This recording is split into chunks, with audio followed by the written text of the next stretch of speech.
阅读时光吧。今天我将会为你朗读《把生活过成你想要的样子》。那么在阅读之前呢，我想先点上一支熏香，来营造一种氛围感。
包揽了所有的家务，如买菜、做饭、带孩子、打扫屋子等。已过而立之年的李安第一次品尝到寂寞的滋味。李安的过人之处在于，他很快的就意识到寂寞也是磨练意志的绝佳机会。这段时间，他每天都会阅读大量的书籍，仔细研究好莱坞电影的剧本结构和制作方式，思考如何将中美文化结合在一起，这让他形成自己的创作风格。而寂寞的锤炼则让他克服了异世界普遍存在的心浮气躁、好高骛远的缺陷。6年浮现的寂寞生活之后，李安开始正式创作剧本。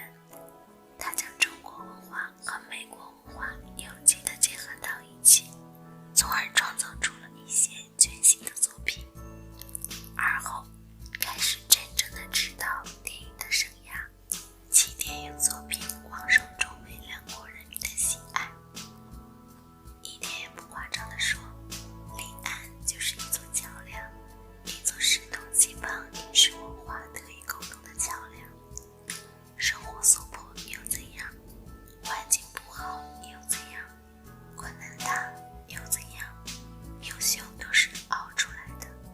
请你相信，能真正改变自己处境和人生之路的，只有你自己。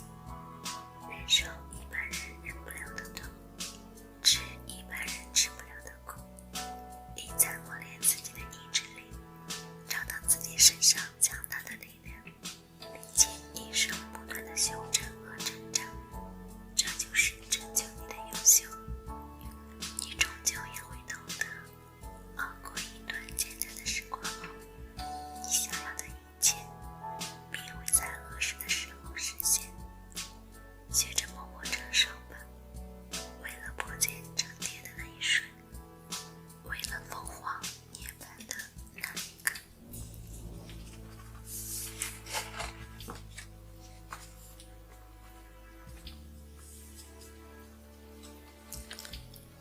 晚安，小可爱，欢迎来到 ASMR 晴雨。今天为你朗读，把生活过成你想要的样子。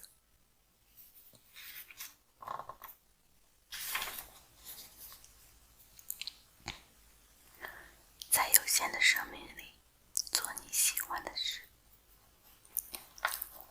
2个少年在厕所相遇，其中一个男孩找另外一个戴帽子的男孩借了点手指。出厕所之后，为表感谢，接手指的男孩决定请戴帽子的男孩吃点东西。之后2个人边走边聊。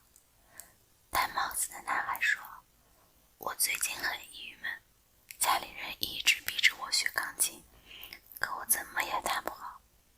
接手指的男孩说，钢琴一点都不难，我从5岁就开始弹了，可我烦恼的是，家里人总是逼着我写诗，可我怎么才能写出来啊？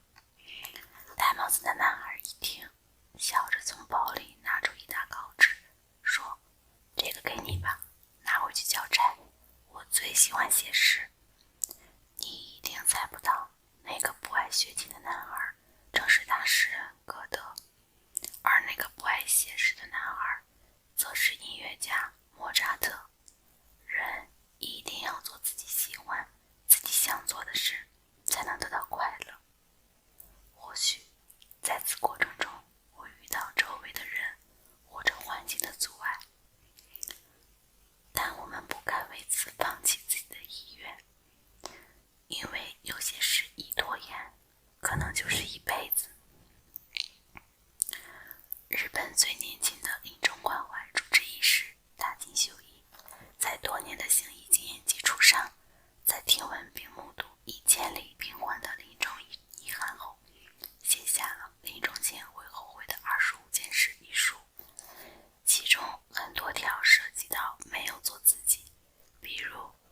做自己想做的事，被感情左右度过一生，没有到想去的地方，没有表明自己的真实意愿，等等。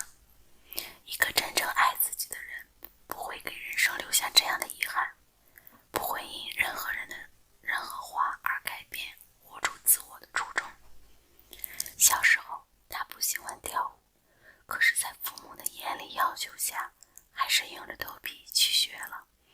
这一跳就是15年。高考时，他想报考旅游英语，但遭到家人的强烈反对。最终，他还是听了母亲的话，上了一所舞蹈学院。后来，在市区的一家医院做了一名护士。工作后，他交了一个军官男友，可父亲却不同意。抵抗不过父亲的百般阻挠，他最终还是妥协了，在亲戚的介绍下和一个医生结了婚。结婚后，她和丈夫本来有自己的一套房子，可公婆非要搬过去一起住。她知道婆婆是个挑剔的人，本不想天天住在一起，怕生出什么毛病，自己不开心也惹得婆婆生气。可是耐不住老公的劝说，她还是强颜欢笑的和公婆住到了一起。在别人眼里，她是幸福的，多才多艺，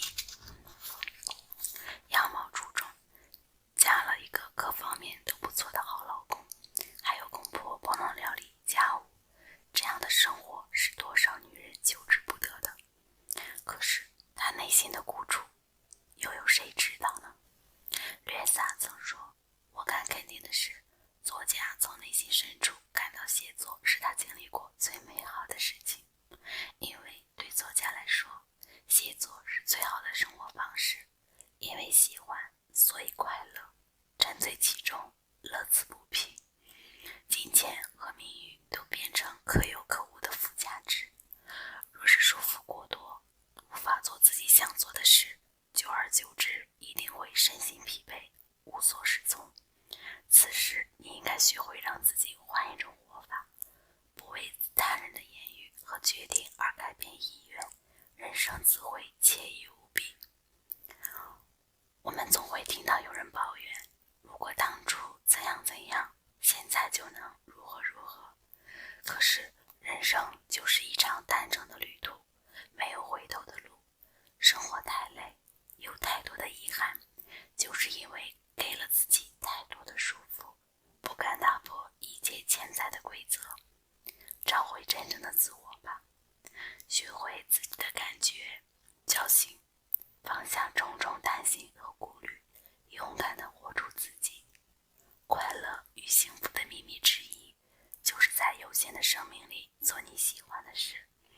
趁着你还年轻，多看几本喜欢的书籍，多到几个想去的地方，问问自己的心，爱自己真正爱的人，做自己想做的事，做最想成为的自己。人生太短暂，时间不等人，有些事情现在不做，就再也没有机会去做了。坚持下去，人生可能